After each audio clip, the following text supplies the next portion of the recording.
vamos a iniciar a hablar sobre la actualización de esta guía de práctica clínica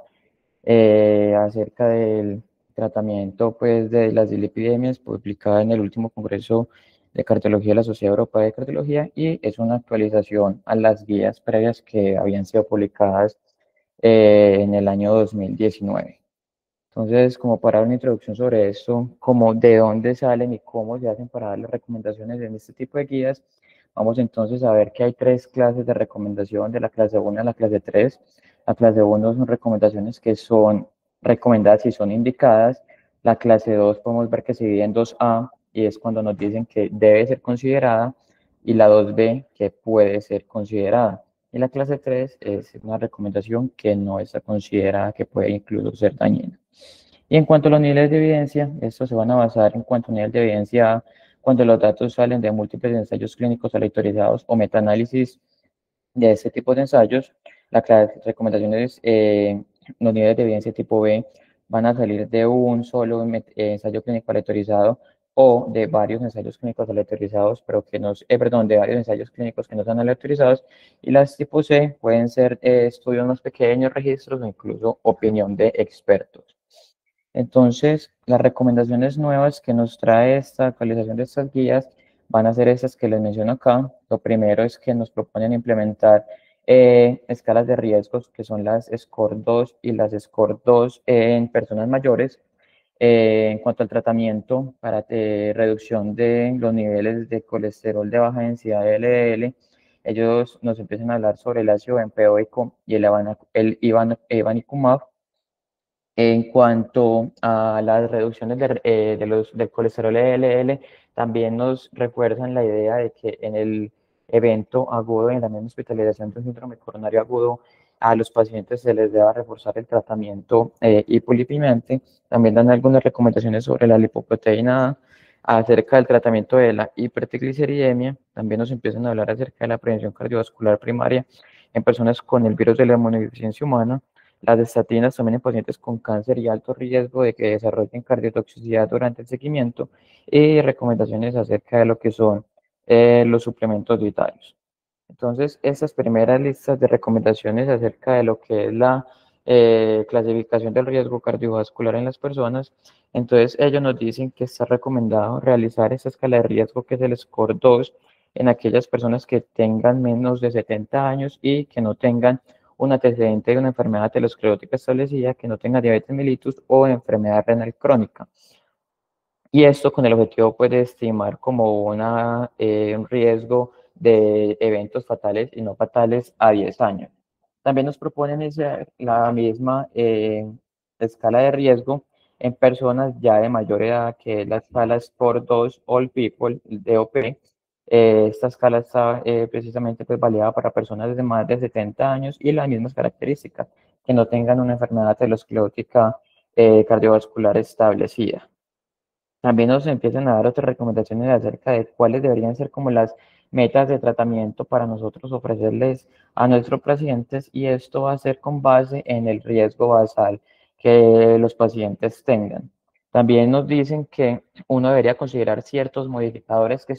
no están incluidas en estas escalas de riesgo, y esos modificadores pues como lo son la evidencia de enfermedad arterial coronaria por métodos no invasivos, como por ejemplo un angioTAC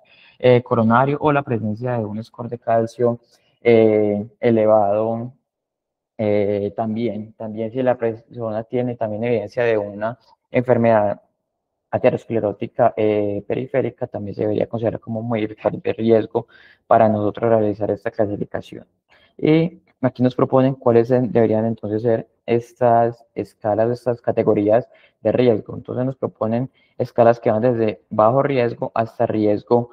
muy elevado. Entonces vemos, por ejemplo, como el bajo riesgo son aquellas personas que tienen estas calculadoras del SCORE-2 que sean menor de 2%, con una predicción de riesgo a 10 años para eventos cardiovasculares fatales y no fatales. Miremos cómo ya desde el riesgo moderado empezamos a ver personas un poco más jóvenes, sobre todo aquellas que tengan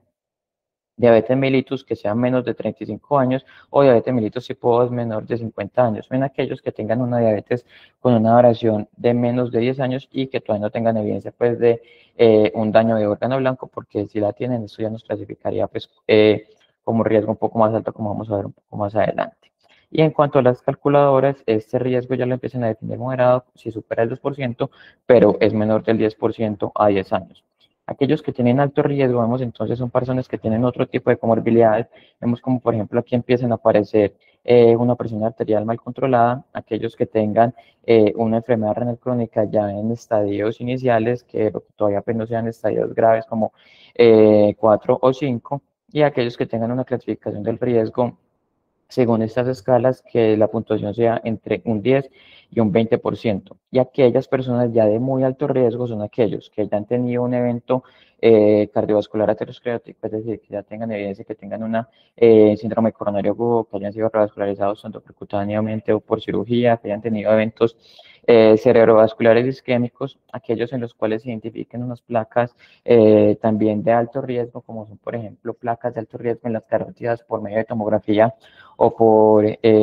ultrasonografía, aquellos con diabetes mellitus, pero que ya tienen evidencia de daño de órgano blanco, especialmente cuando tienen evidencia de neuropatía periférica, retinopatía o enfermedad renal diabética, aquellos que tienen enfermedad renal crónica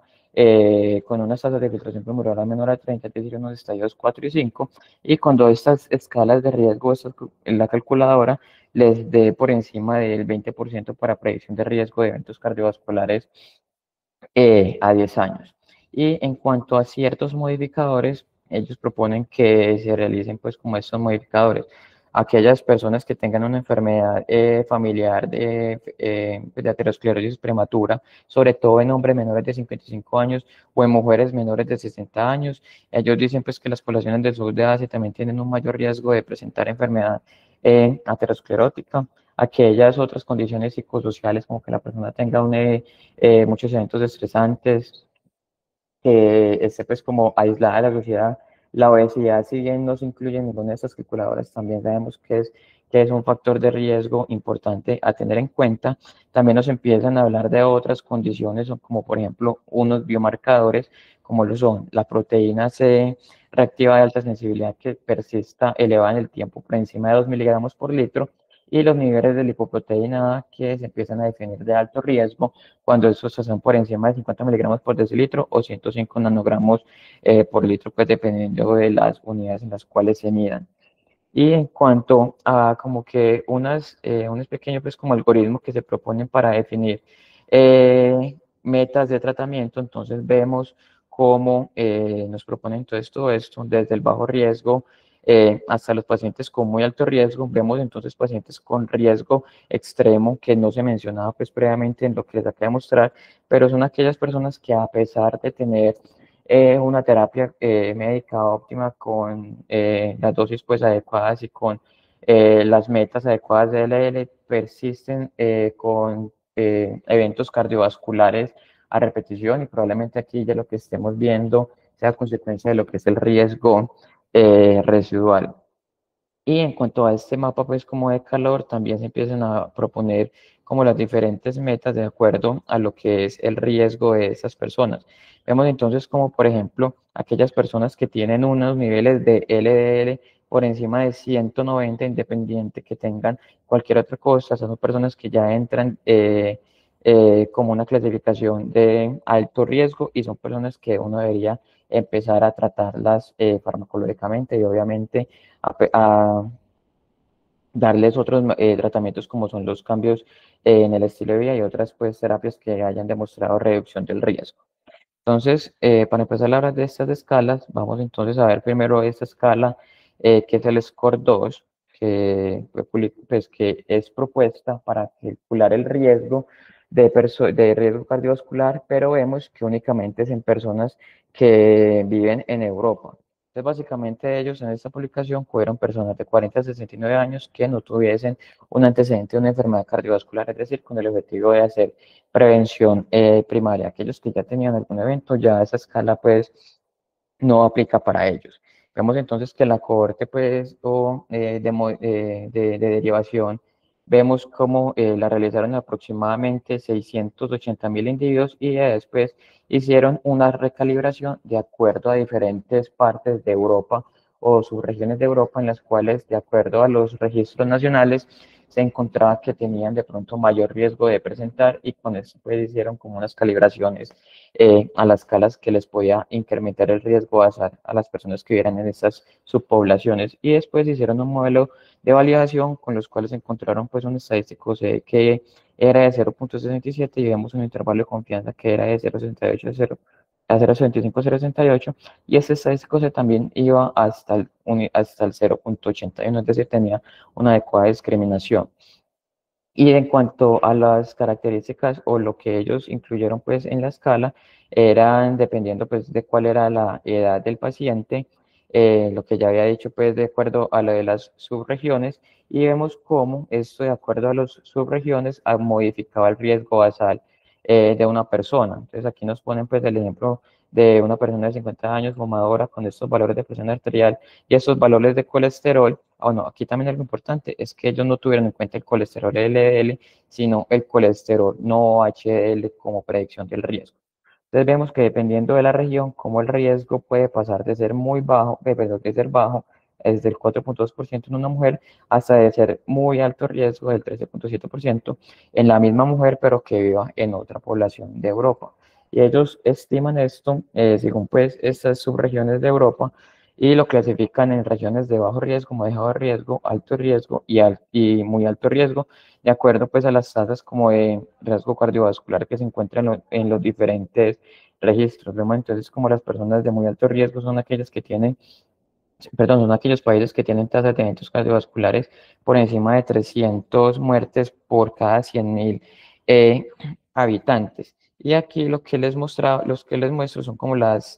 eh, las variables predictoras que ellos incluyeron en la calculadora. Entonces, la edad, si el paciente todavía está fumando, la presión arterial sistólica por cada incremento de 20 milímetros de mercurio, lo que les venía diciendo que no incluyeron como tal el LDL, sino el colesterol no HDL, y la historia de que la persona tenga una diabetes mellitus fueron las que se encontraron con mayor asociación de ir a presentar unos eventos cardiovasculares adversos. Y cuando venimos entonces aquí a ver como las áreas bajo la curva, vemos entonces cómo las áreas bajo la curva, cuando se compara esta nueva escala del score 2 en comparación de la guía previa que recomendaba el score normal, vemos cómo tiene unas mejores áreas bajo la curva para predecir estos riesgos cardiovasculares en todos los grupos pues, etarios que se evaluaron acá. Y simultáneamente se hizo la publicación de este score que es ya para personas mayores. Básicamente es lo mismo, solo que el objetivo era ver cómo se comportaba el riesgo en aquellas personas que tenían más de 70 años. Vemos también que incluían cómo esto variaba de acuerdo a la región en la que la persona se encontrara, y vemos cómo estos riesgos pueden incrementar hasta más del doble, incluso el triple, de acuerdo a la región pues, en la que la persona se encuentre. Y nuevamente recalco que son escalas de riesgos que únicamente después fueron desarrolladas y que son validadas para Europa, y es decir, para nuestro medio pues no aplicaría realizar estas escalas de riesgo. Ya en cuanto a la terapia farmacológica que se proponen de las actualizaciones,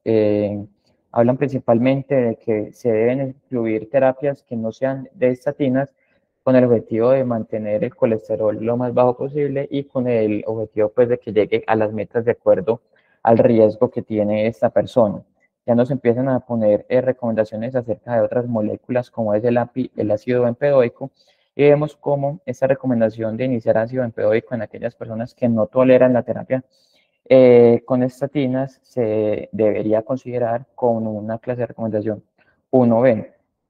También en la adición del ácido bempedoico a aquellas personas que están con estatinas o con otras terapias como el ezetimibe, con el objetivo de tener reducciones aún mayores del LDL, y el evinacumab, que es una nueva también molécula que se está estudiando, un anticuerpo pues, monoclonal, también se debe considerar en aquellas personas que tienen hipercolesterolemia familiar, que son los estudios que se han realizado, que no lleguen pues a las metas con los otros medicamentos que tengan para el tratamiento. Entonces, el primer estudio que les muestro el día de hoy es el estudio Clear Harmony, que fue el estudio que comparó el ácido bempedoico para reducir pues, el colesterol LDL. Entonces, este fue un ensayo clínico aleatorizado que fue controlado con placebo, tenía un doble mascaramiento y fue un estudio multinacional. Entonces, incluyeron a todas las personas que hubieran tenido eventos de enfermedad cardiovascular ateroscleróticas o aquellos que tuvieran hipercolesterolemia familiar o que tuvieran pues cualquiera de los dos y que estuviesen tratando con la dosis máxima de estatina y que aún así tuvieran todavía un LDL por encima de 70 miligramos por decilitro. Ellos especificaban que no se permitía que las personas tuviesen antes del inicio del estudio terapia con los inhibidores de la PCSK9 y finalmente lo que aleatorizaron a los pacientes fue recibir la terapia con ácido bempedoico, una dosis de 180 miligramos una vez al día en comparación con el placebo. El desenlace primario que ellos querían evaluar era cuál era la seguridad de este medicamento y el desenlace secundario era cuál era el cambio o la reducción del LDL desde el inicio pues, del estudio hasta un periodo de 12 semanas de seguimiento. Entonces, ¿cómo nos va a actuar o cómo actúa el ácido bempedoico? Entonces, este ácido bempedoico lo que va a hacer es que va a inhibir una enzima que se llama la ATP citratoliasa. Esta ATP citratoliasa está únicamente expresada en el hígado, no tiene expresión a nivel muscular, como si lo tienen pues otras enzimas que también tienen efectos sobre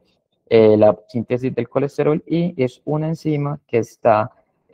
antes de que lleguemos pues a lo que es la hidroximetilglutarico reductasa. Entonces la inhibición de esta enzima, básicamente, bueno, esta enzima es una prodroga que cuando se activa por medio de la pempedoil-CoA, lo que va a producir es esta molécula y esta molécula finalmente es la que va a inhibir lo que es el oxaloacetato y el acetil-CoA, van a disminuir la producción de oxaloacetato y acetil-CoA. Al disminuir entonces la producción de oxaloacetato, entonces va también a meterse pues por la vía de lo que es la glucosa y va a disminuir los niveles de glucosa, es decir, disminuye la diabetes y disminuye también los niveles de la resistencia a la insulina. Y cuando se disminuye la producción de acetil-CoA, ya se va a disminuir pues la producción de lo que son todos los triglicéridos y todos los lípidos. Y es de aquí pues de donde viene principalmente su mecanismo de acción.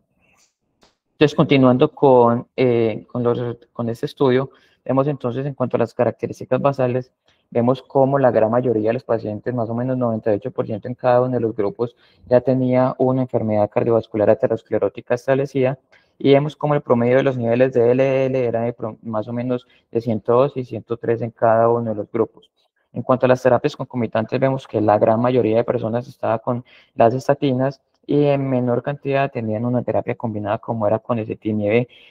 o fibratos. Y en cuanto a la intensidad de las estatinas de base que las personas tenían, vemos como la gran mayoría tenían una estatina de alta intensidad seguida por estatinas de moderada intensidad y apenas un 7% más o menos tenían estatinas de baja intensidad. Listo. Entonces, en cuanto a los eventos adversos, que eran lo que ellos querían evaluar como desenlace primario en este estudio, vemos que tanto en el grupo de la intervención con el ácido bempedoico como con el placebo se presentaron algún tipo de eventos adversos, 78% por ciento en promedio de cada uno de los grupos. En cuanto a adversos que fueran serios, vemos que también fue muy similar, 14% en cada grupo, y en cuanto a eventos adversos que llevaran a la descontinuación de la terapia, si bien hubo un poco más de eventos adversos en el grupo de ácido bempedoico, vemos que esto fue un resultado que no fue estadísticamente significativo. Lo mismo vemos con la muerte, hubo más muertes en el grupo de ácido bempedoico, pero que no fueran resultados estadísticamente significativos. Y en cuanto a alguna preocupación que siempre se tiene con el tratamiento de personas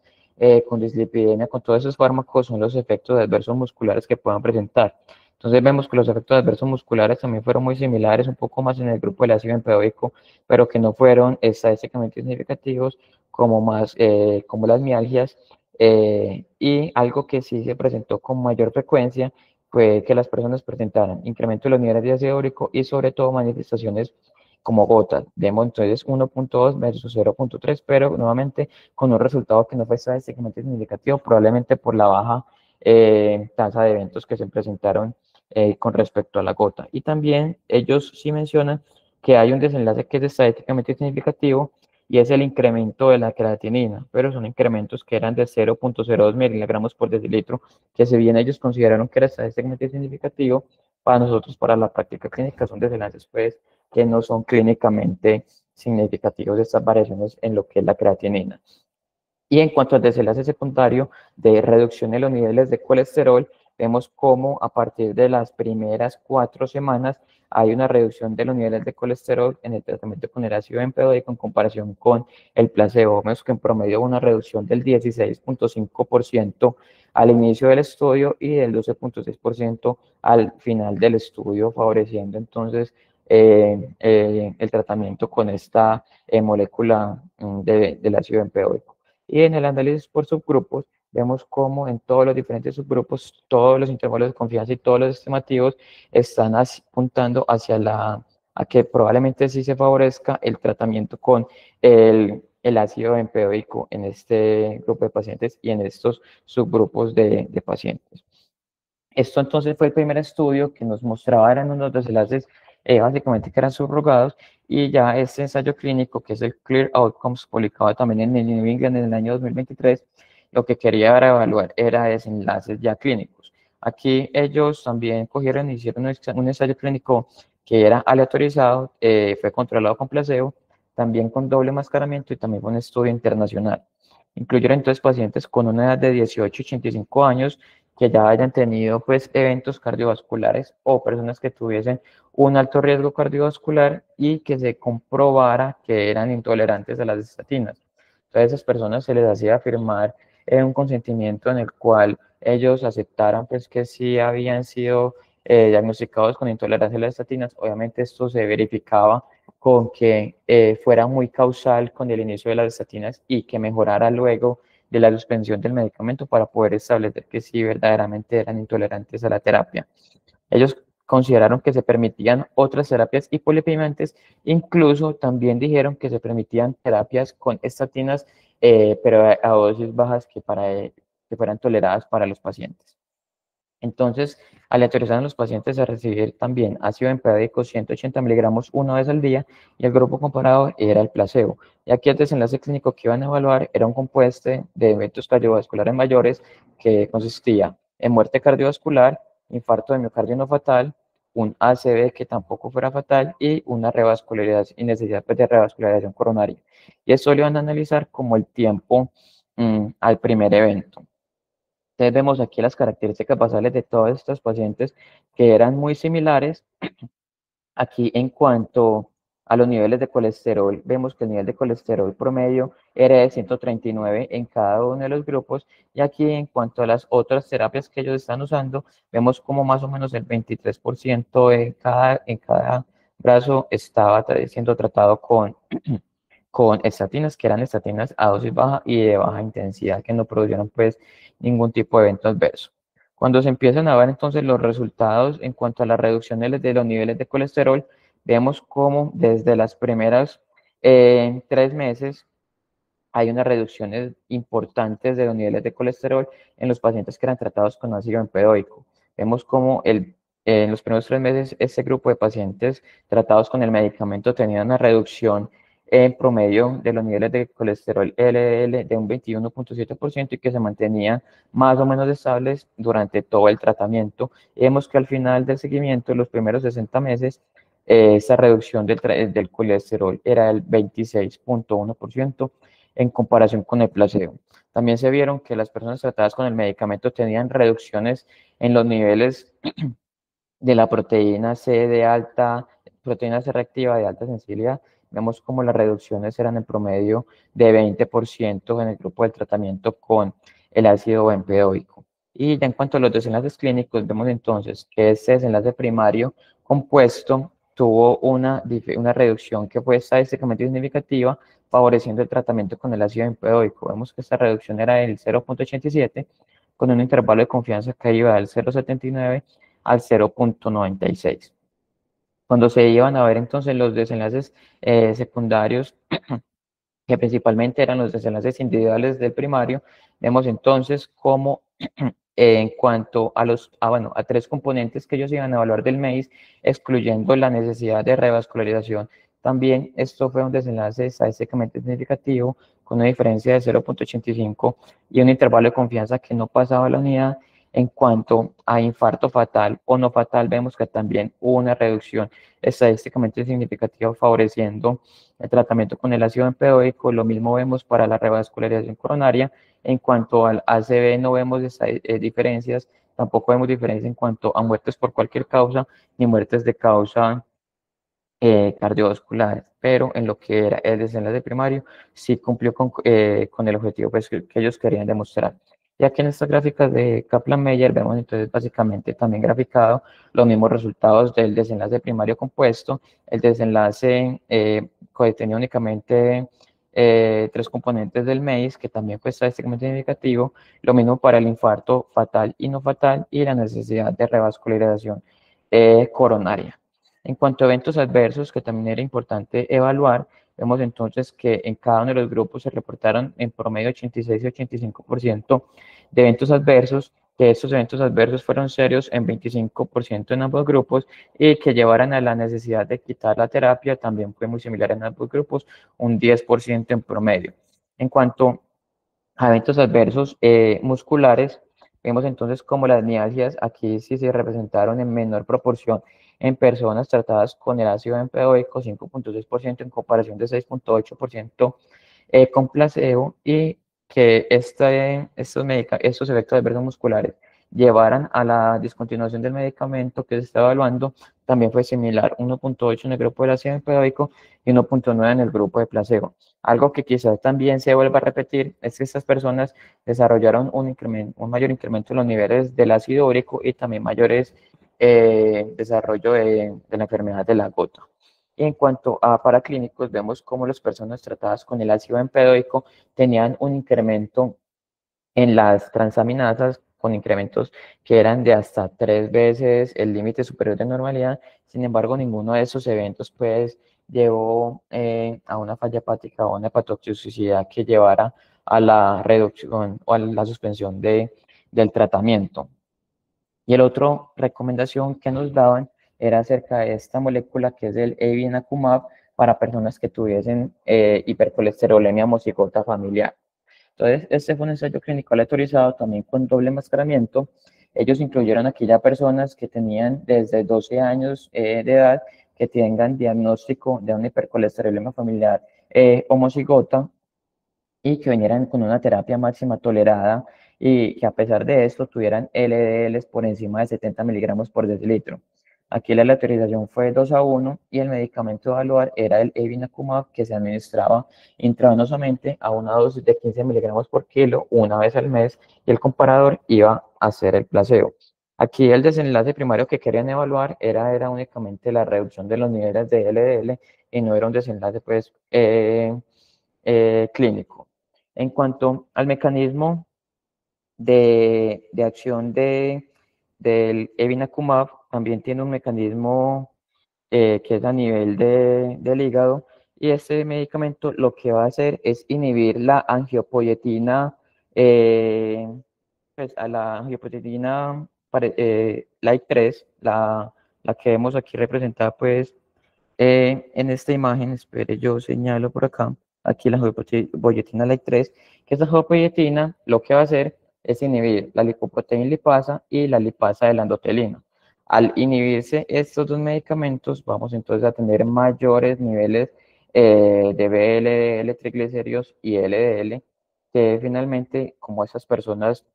por la mutación que tienen, no van a tener el receptor de LDL, entonces se van a acumular más dando pues niveles exorbitantes del LDL. Cuando se inhibe esta angiopoyetina, entonces ya no va a causar que la angiopoyetina tenga la inhibición de la lipoproteína lipasa y la lipasa endotelial. Entonces va a permitir que estas dos enzimas empiecen a degradar todas estas moléculas de LDL, triglicéridos y VLL, y eso finalmente es lo que va a llevar a las reducciones de los niveles séricos de la LDL.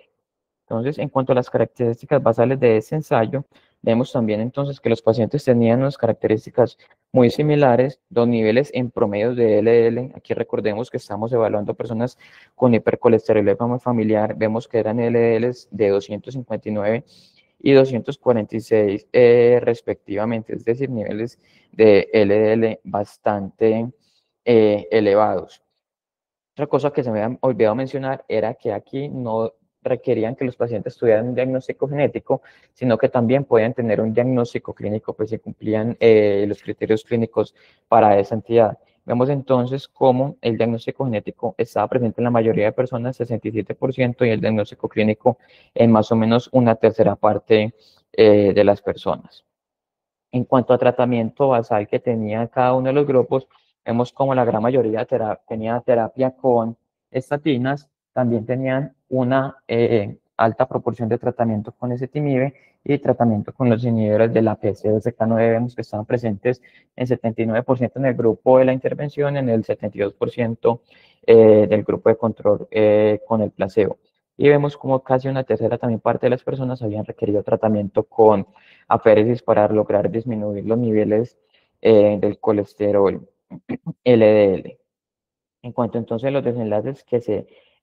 iban a evaluar a las 24 semanas, vemos cómo hubo una reducción también bastante y que fue una reducción estadísticamente significativa en el grupo tratado con el evinacumab. Vemos entonces cómo esas reducciones en los niveles de LDL desde la basal eran aproximadamente de 41, de 47.1.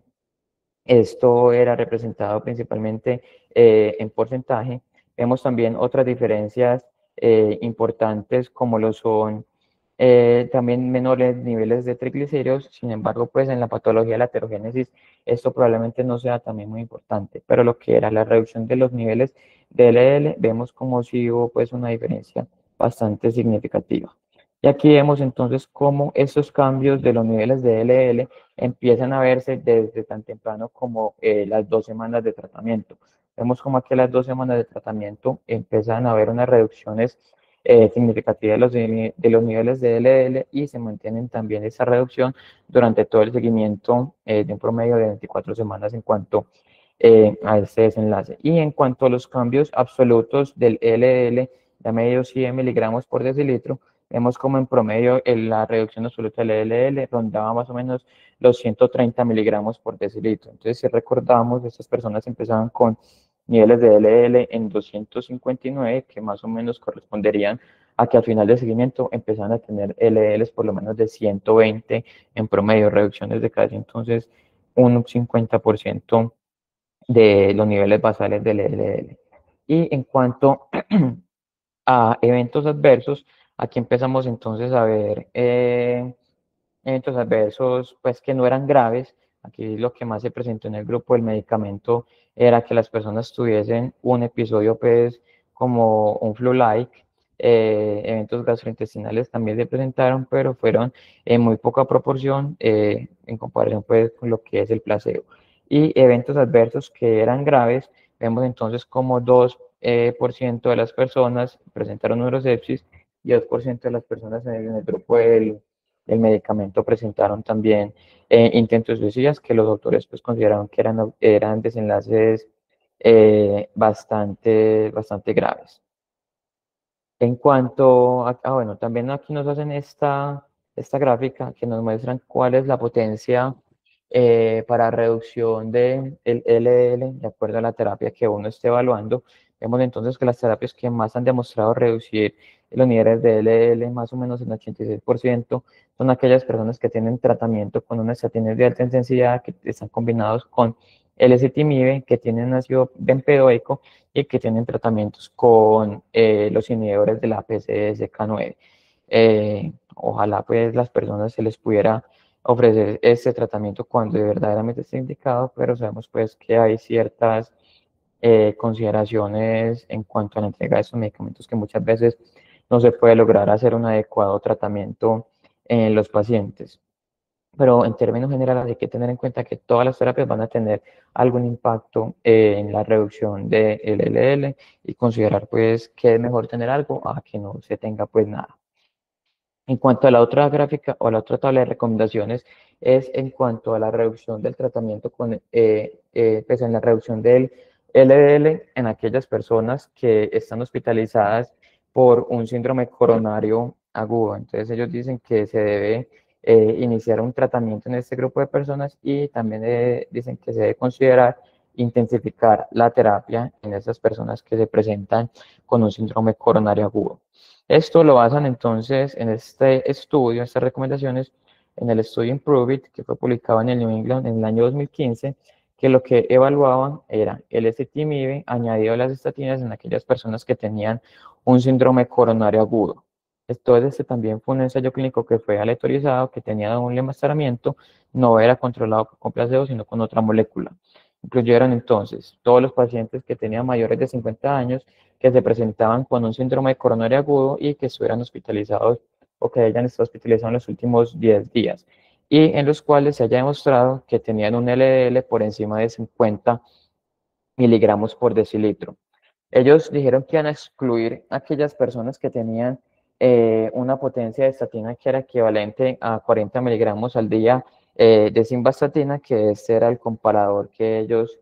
iban a utilizar. El medicamento entonces de intervención iba a ser la simvastatina de 40 miligramos en combinación con el ezetimibe de 10 miligramos y se iba a administrar una vez al día. Y el comparador iba a ser la estatina, que era simvastatina, a una dosis de 40 miligramos cada 24 horas. Durante el protocolo, ellos permitían que si a las personas, luego de un seguimiento, unos controles se documentaban que tenían niveles de LDL que todavía estaban elevados, permitían incrementar la dosis de simvastatina a 80 miligramos por decilitro, ya sea en el grupo con ezetimibe o en el grupo de la estatina sola. Sin embargo, por allá por esa época también salió un registro de la FDA, una alerta en la cual se prohibía pues como usar dosis tan altas de 80 miligramos como de simvastatina, por lo cual a aquellas personas que les haya aumentado esa terapia, luego las tuvieron que rebajar a la dosis de 40 miligramos y buscar qué otras terapias se les iba a dar para obtener unos niveles menores de los LDLs. En cuanto al desenlace primario compuesto, ellos iban a evaluar una muerte cardiovascular o un evento coronario mayor, que ellos lo definían como angina inestable que requiriera hospitalización, algún tipo de revascularización coronaria 30 días luego de la aleatorización y ACV no fatal como desenlace primario compuesto. Entonces, en cuanto a este desenlace primario compuesto, vemos en estas curvas de Kaplan-Meier como si bien vemos que las gráficas no se separan visualmente, en cuanto al resultado de los HRs, vemos que hubo una reducción que era estadísticamente significativa con un HR de 0.93 y un intervalo de confianza que iba del 0.89 al 0.99, dando pues en todo el palo para que se considerara la significancia estadística favoreciendo el tratamiento con la simvastatina con el ezetimibe. En cuanto a otros desenlaces que también se iban a evaluar, entonces ya vimos el desenlace primario que también les dio, otros desenlaces secundarios que aquí evaluaban también muerte de causa pues cardiovascular, infarto no fatal, necesidad de una revascularización coronaria urgente luego de 30 días, que también este desenlace secundario fue un desenlace que fue estadísticamente significativo, y otros desenlaces terciarios que eran ya básicamente como desenlaces individuales. Vemos que básicamente estos desenlaces primarios y secundarios básicamente se arrastraban por reducción en el riesgo de cualquier tipo de infarto o reducción en el riesgo de infarto no fatal y también en reducción en el riesgo del stroke y necesidad pues, de una revascularización urgente luego de 30 días. En lo que era pues mortalidad por cualquier causa o causa cardiovascular, aquí sí empezamos a ver que no hubo diferencia estadísticamente significativa en el grupo de personas pues, que se trató con la terapia combinada. Y en cuanto a eventos adversos, entonces vemos que también los eventos adversos fueron bastante similares en el grupo de estatina de monoterapia o en el comparador de la estatina con simvastatina con ezetimibe. Entonces hubo pues elevaciones en lo que eran las transaminasas, eventos gastrointestinales adversos, sobre todo a nivel pues, de la vía biliar y eventos significativos para pues clínicamente para uno, como lo son las mialgias o miopatías, fueron eventos que se presentaron en muy baja proporción en cada uno de los grupos de intervención. En cuanto a otras recomendaciones, teniendo en cuenta esto de la lipoproteína A, que vemos que también viene como cada vez más de moda, Ellos proponen que a las personas, por lo menos a los adultos, se les haga una evaluación de su riesgo cardiovascular haciendo las mediciones de la lipoproteína por lo menos una vez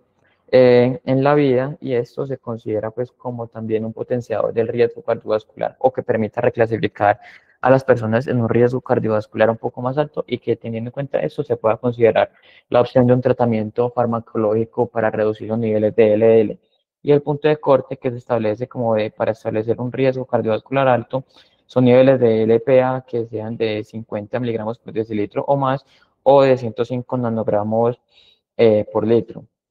Nos pone entonces también esta gráfica en la cual vemos que a medida que van incrementando los niveles de la lipoproteína A, más o menos desde los niveles de 30 miligramos por decilitro se empiezan a ver un incremento también del riesgo, pero cuando los niveles de la lipoproteína A están más o menos en unos 50 miligramos por decilitro, vemos como el riesgo de estas personas incrementa, y obviamente a medida que la lipoproteína A incrementa sus valores, también incrementa mucho la probabilidad de que las personas tengan unos eventos cardiovasculares mayores. Y esto lo basan como en estas recomendaciones de estos estudios, que son este primero, que es un, pues, que es un estudio que es, bueno, no es un estudio, sino que es un registro en el cual en Estados Unidos se hizo un seguimiento más o menos durante un promedio de 12 años a una población muy grande. Vemos más o menos 16.419 pacientes que seguían y que se les hacían unas mediciones con lipoproteína A. Y lo que se encontraba era que aquellas personas que tenían una lipoproteína A con los percentiles de 71 a 90 tenían un HR de 1.21 de presentar eventos cardiovasculares adversos mayores, y aquellos que tenían esos niveles, pero en percentiles ya mayores de 91 a 100, el HR se incrementaba hasta el 1.26%. Y se considera entonces que en aquellas personas que tienen entonces niveles de LPA elevados, estas personas tienen una mayor probabilidad de sufrir de eventos cardiovasculares adversos durante su vida. Y el otro ya fue un estudio de cohorte que fue prospectivo. Vemos entonces de 460.000 pacientes, también se les hacía una medición de lipoproteína A, y lo que se encontró era que aquellos que tenían proteínas por encima de 150 nanomoles, más o menos para hacer esta conversión, hay que dividir por 2, es decir, 75 miligramos por decilitro. Se encontró también que tienen un HR que incrementa el riesgo de que la persona tenga unos desenlaces adversos asociados. Entonces, también reforzando la idea de que la lipoproteína se debería considerar como un marcador de riesgo cardiovascular. Y en aras del tiempo no voy pues como a hablar mucho en detalle de dónde salen todas las recomendaciones pues, de las otras recomendaciones nuevas, y es por ejemplo con el respecto al tratamiento de los triglicéridos. Ellos recomiendan que aquellas personas que tienen hipertrigliceridemia se deba considerar la terapia combinada de estatinas con dosis altas de icosapendetil para reducir pues como los riesgos cardiovasculares mayores, y en aquellos que tienen hipertrigliceridemias por encima de 750, que probablemente sean debidas a un síndrome de quilomicronemia familiar, se debe considerar también el uso del volanesorsen para reducir también el riesgo de pancreatitis principalmente. En cuanto a la recomendación que nos dan en personas con VIH, ellos ya empiezan a recomendar que todas las personas que tengan VIH, que sean mayores de 40 años, se tienen que tratar con estatinas independiente de cuál sea su riesgo cardiovascular, y también independiente de los niveles basales del LDL. Aquí también hay que hacer la consideración de que se tiene que tener en cuenta cuáles son las estatinas que menor tienen como probabilidad de presentar interacciones con la terapia antirretroviral. Aquí entonces el ensayo que ellos reflejan es el ensayo clínico pues, que salió, que era con pitavastatina. La otra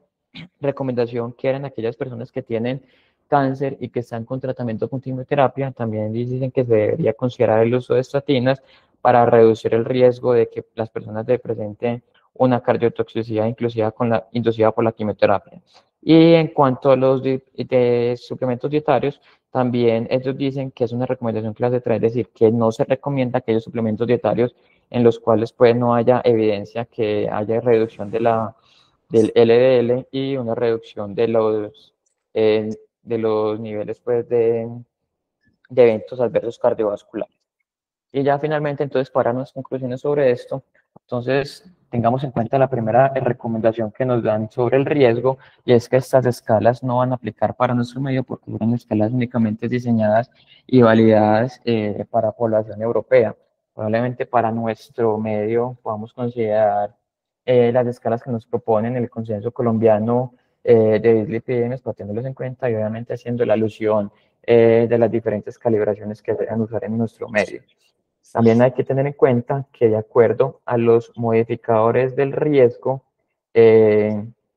hay que tenerlos en cuenta para definir si un paciente me puede bajar de un bajo riesgo a un alto riesgo, y con esto establecer si definimos o no algún tratamiento. Esta nueva entonces terapia con el ácido bempedoico, los dos ensayos que se demuestran, uno demuestra reducción de los niveles de colesterol significativamente mayor en comparación con la terapia con placebo, y también reducción de eventos clínicos en aquellas personas pues, que son intolerantes a la terapia con estatina, o incluso también se puede considerar como una terapia aditiva a personas con estatinas que no logran los niveles adecuados del LDL. Ellos en la guía, en el texto, mencionan nuevas terapias como lo son el inclisiran, sin embargo, todavía no se dan nuevas recomendaciones para tratar estos pacientes con este medicamento. Y algo muy importante, sobre todo en el tratamiento de las dislipidemias, es que evitemos la inercia terapéutica. También deberíamos considerar que como vimos en los diferentes estudios, estas terapias tienen inicio de acción tan temprana como desde las primeras semanas. Entonces uno no debería esperar que una persona esté 2, 3, 4 meses con el tratamiento para ver si me está respondiendo, sino que desde las primeras 4 semanas deberíamos empezar a hacer modificaciones en las terapias para reducir el riesgo cardiovascular de estas personas. Eso era entonces todo lo que les traía el día de hoy. Quedo atento a sus comentarios y preguntas.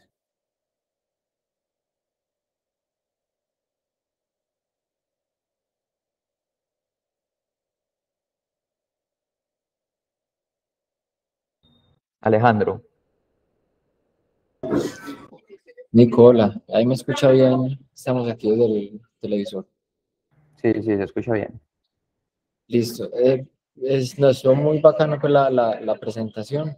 Eh, Tenía una pregunta, pues más como vos, ¿qué pensás? Cuando uno mira las indicaciones que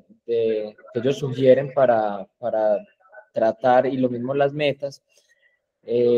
no hay una diferencia, pues o no hay cambios nuevos respecto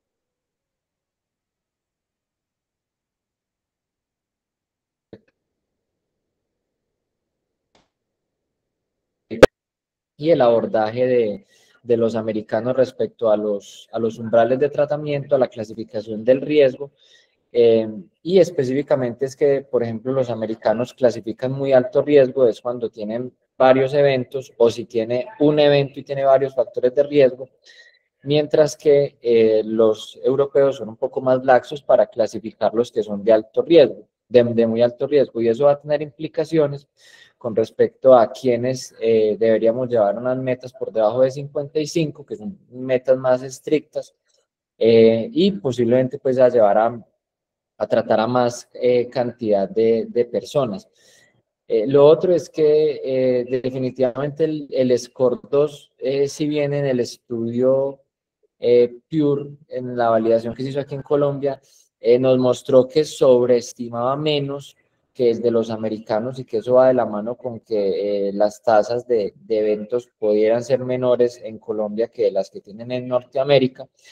Creo que el score 2 tiene un gran problema y es que la variabilidad del riesgo, dependiendo de los países como se ve en Europa, es muy alta. Y si eso fue allá en Europa, pues esa escala, trasladarla a otras poblaciones, pues es algo que sería muy difícil y eso se aprendió de los asiáticos. Ellos lo intentaron validar y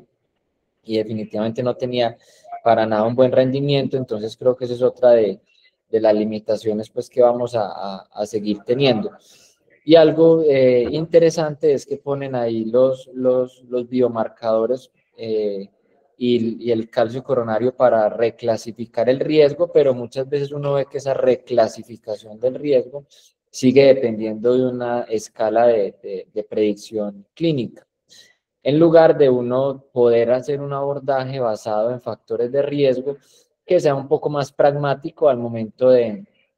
de aplicarlo a la práctica clínica y no tener que uno usar calculadoras del riesgo que no están bien,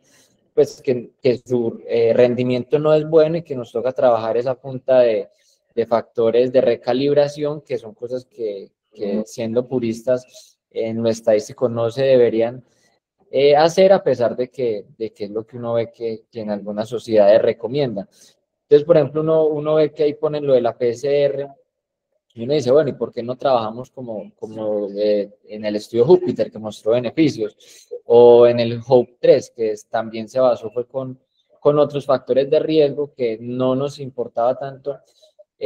cuál era el riesgo cardiovascular de estos pacientes, sino que mirábamos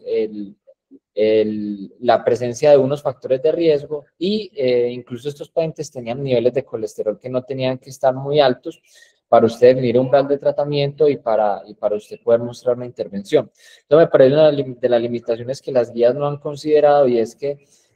las calculadoras del riesgo no se son extrapolables a todas las poblaciones, y eso pudiera limitar la generalización pues, de las recomendaciones de la guía, que va entonces de la mano de que también entonces hay diferencias en la clasificación del riesgo, y que eso va a tener implicaciones en cuanto a las metas que vamos a utilizar con estas pacientes. Y lo último que te quería preguntar era esa recomendación de los menos de 55 y menos de 40 para riesgo extremo. Eso sigue siendo una recomendación basada en esos metaanálisis que evaluaron por los pacientes que se daron menos de 55, o si se incluyó algún estudio, pues un estudio clínico que evaluara esas metas, ya que eso pues se ha extrapolado de su análisis, pero no hay un estudio puntual. Y lo último, qué pena, esta es la última, lo de la lipoproteína. ¿Vos qué pensás de eso? De tanto pues, interés que se está centrando en esta molécula, ¿cuál sería la real utilidad y si vos la pedirías en la práctica clínica? Bueno, en cuanto a eso de estas recomendaciones, eso sí, básicamente se basan en puros estudios observacionales, no hay como ensayos clínicos que evalúen exactamente poblaciones para obtener LDLs menores de 95 en un ensayo clínico. Y lo de la LPA, eso yo creo que es muy debatible también. O sea, sería de pronto muy útil en esa persona que usted vea que sigue teniendo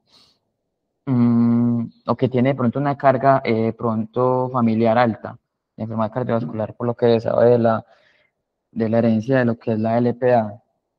Pero en la práctica clínica de nada cambiaría a una persona con alto riesgo cardiovascular que yo le pida una LPA.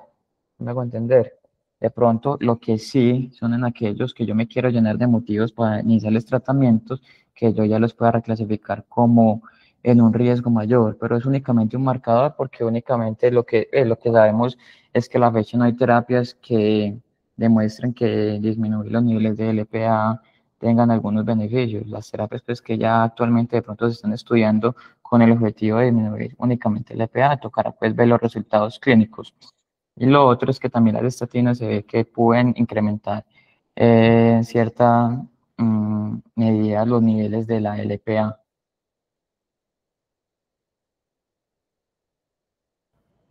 Elía, adelante. Hola, buenos días a todos. Nicolás, gracias por la presentación. Digamos que cuando uno revisa estas recomendaciones de sociedades internacionales, uno de los ejercicios que tenemos que hacer es intentar adaptar o mirar cómo podemos adaptar esas recomendaciones que nos dan a la práctica de nuestro sistema de salud. ¿Cómo es todo eso posible teniendo en cuenta las recomendaciones, las metas y los tiempos? En el escenario, por ejemplo, de pacientes que hacen síndrome coronario agudo, eventos cardiovasculares agudos, ¿cómo adaptamos esas recomendaciones al sistema de nuestro país? Está bien que no son recomendaciones para Europa, pero usualmente las tendemos a adaptar. ¿Cómo ves tú que hacemos eso? También tenía la pregunta de la LPA, porque han llegado pacientes incluso solicitando como que se les haga ese estudio. Algunos médicos están como promocionando eso en relación a la identificación de otros factores que aumenten el riesgo cardiovascular, pero de acuerdo con el comentario que dijiste que en este momento pues no hay una evidencia para tratarlo o gestionar el riesgo cardiovascular en esos pacientes. Bueno, los pacientes que se presentan en el escenario agudo, yo creo que pues como cardiólogos mmm, practicamos o hacemos pues comúnmente en nuestra práctica clínica eh, la evaluación de todo el riesgo cardiovascular de esta persona. Ya sabemos que es una persona de muy alto riesgo y usualmente siempre se trata de partir con el SLL de ese paciente en ese momento. Obviamente uno siempre tiene o le inicia de base a aquella persona que no está con el tratamiento con estatina, es una estatina de alta potencia, y uno de entrada sí identifica a aquellos que probablemente no van a llegar a metas con el tratamiento, pero es lo que es la gran eh, barrera en nuestro sistema de salud, y es que para aprobar terapias combinadas, sobre todo con el ICTINI, exigen que la persona tenga de base de pronto un tratamiento ya con estatina dosis de alta intensidad que ya haya demostrado que no mejora. Esa probablemente sea una limitación. Lo otro también, como por ejemplo los inhibidores de la PCSK9, sabemos que si con ese no lo aprueban, eso también tampoco se va a hacer. Entonces probablemente esa sea la gran limitación para nosotros. Pero sí, uno siempre es juicioso y trata pues de llevar a los pacientes a las metas.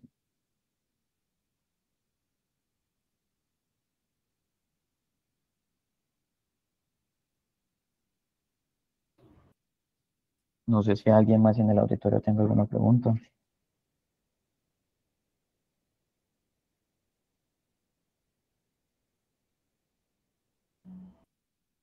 Bueno, no veo como más manos levantadas, entonces yo creo que podemos dar por finalizada la sesión del día de hoy. Muchas gracias a todos.